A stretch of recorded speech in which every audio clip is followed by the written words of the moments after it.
आनंदी और मानव की शादी के 1 साल बाद आज वो अपने नए घर में शिफ्ट हुए थे। वो दोनों बहुत खुश थे। कितना अच्छा लग रहा है ना ये घर। हाँ, आज हमारा सबसे बड़ा सपना पूरा हो गया, हमारा खुद का घर। और अब मैं इस घर को अपनी पसंद से सजाऊंगी और तुम्हें मेरे साथ शॉपिंग के लिए चलना है। हाँ हाँ, क्यों नहीं, हम हाजिर हैं मैडम।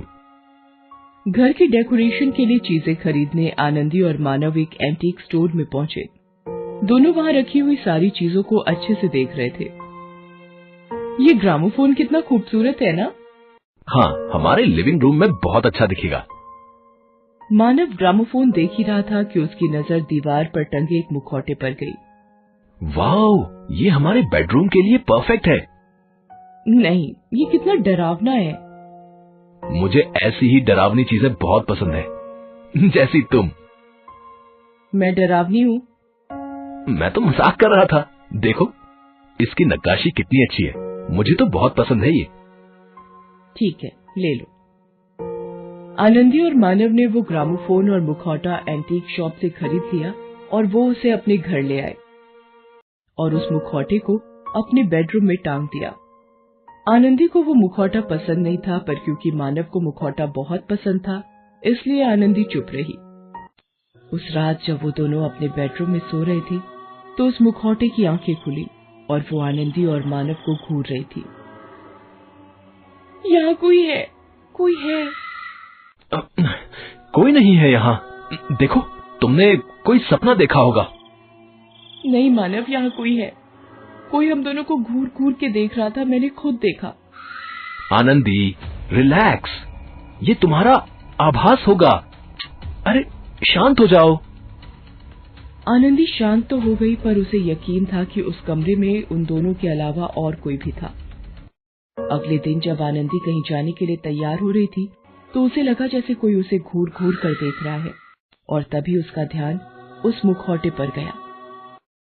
मानव, ये कितना अजीब मुखौटा है। कभी कभी लगता है कि यही मुझे घूर के देखता है। अच्छा, तो तुम इस मुखौटे से डर रही हो? तुम भी ना। अरे पगली, ये सिर्फ एक मुखौटा है। जो भी है, तुम इसे हमारे बेडरूम से बाहर रखो। चाहो तो इसे लिविंग रूम में लगा दो। ठीक है, मैं अभी इसे लिविंग रूम में लगा देता हूँ। मानव ने वो मुखौटा बेडरूम से निकाला और लिविंग रूम में लगा दिया। आनंदी ये देखकर खुश थी। इस रात जब आनंदी और मानव सोए, तो आनंदी को फिर से ऐसा महसूस हुआ कि उनके कमरे में कोई तो है। उसे किसी के चलने की थाप सुनाई दे रही थी। मानव, मानव उठो, उठो मानव। क्या हुआ? यहाँ जरूर कोई और भी है। मैंने किसी के चलने की आहट सुनी। क्या आनंदी, कभी बोलती हो कोई घूर रहा है, कभी कोई चल रहा है। ये सब तुम्हारी इमेजिनेशन है। तुम्हें आराम की सख्त जरूरत है। ज्यादा सोचो मत, बस आराम करो। यहाँ कोई नहीं है, बस तुम हो और मैं हूं।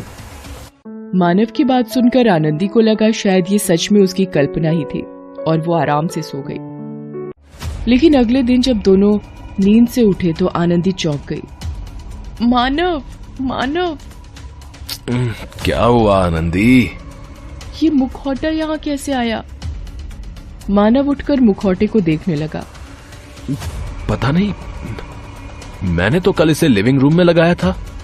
तो ये यहाँ कैसे आया? मुझे क्या पता, शायद तुम ही लाई होगी। अब आनंदी को उस मुखौटे से डर लगने लगा। उसे यकीन था कि मुखौटे में कुछ तो गड़बड़ है। हर रोज की तरह मानव अपनी जॉब पर चला गया और आनंदी घर का काम कर रही थी। वो बार बार उस मुखौटे की ओर देख रही थी। तभी अचानक दरवाजे पर जोर जोर से खटखटाने की आवाज आने लगी। आ रही हूँ। आनंदी ने दरवाजा खोला तो वहाँ एक अघोरी साधु खड़ा था। काल, तेरा काल आने वाला है। तेरा अंत नजदीक है। बहुत बुरा, तेरे साथ बहुत बुरा होगा। इस घर में शैतान का साया दिख रहा है मुझे। अघोरी की बात सुनकर आनंदी डर गई। बाबा, हमारी मदद कीजिए, हमें बचा लीजिए। बम बम भोलेनाथ। कुछ तो है इस घर में जिसमें शैतान का साया है।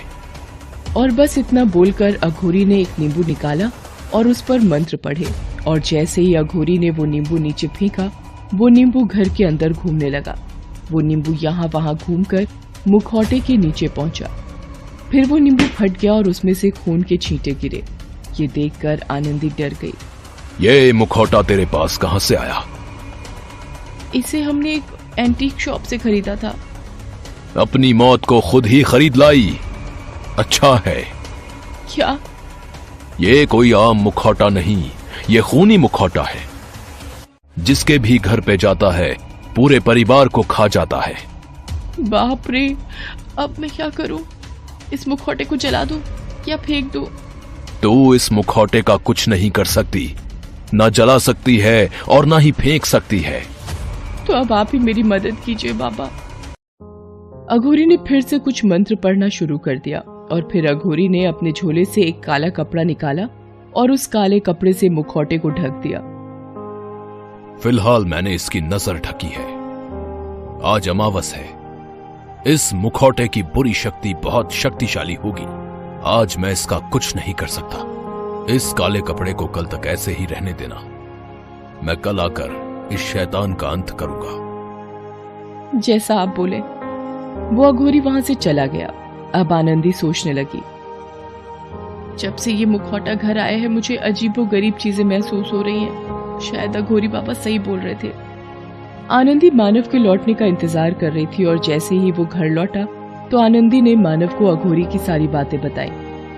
वो नींबू मुखौटे के नीचे आके फूट गया और उसमें से खून निकला।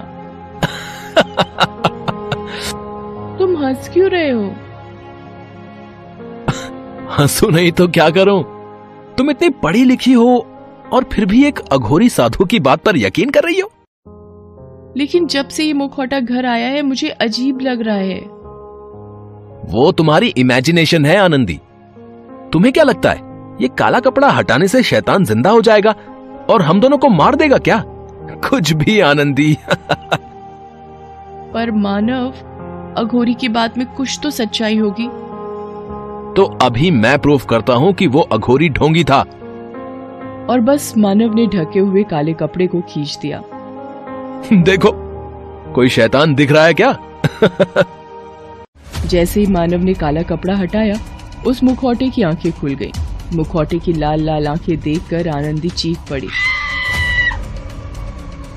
मानव, उसकी आंखें! और जब मानव पीछे मुड़ा तो उसकी भी आंखें फटी की फटी रह गईं। वो मुखौटा उन दोनों की ओर बढ़ रहा था। मुखौटे की आंखों से रोशनी निकलने लगी और मुखौटे ने उस रोशनी से मानव और आनंदी का गला काट दिया।